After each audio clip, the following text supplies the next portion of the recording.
রাশিয়ার president Vladimir Putin পাগল হয়ে গেছেন বলে মন্তব্য করেছেন মার্কিন প্রেসিডেন্ট ডোনাল্ড ট্রাম্প।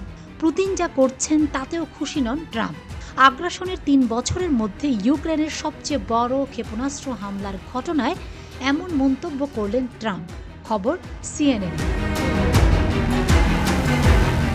খবরে বলা হয়েছে, যুদ্ধবিরতি নিয়ে আলোচনার মধ্যে ইউক্রেনে রাশিয়ার ভয়াবহ হামলার কড়া প্রতিক্রিয়া জানিয়েছেন ডোনাল্ড ট্রাম্প।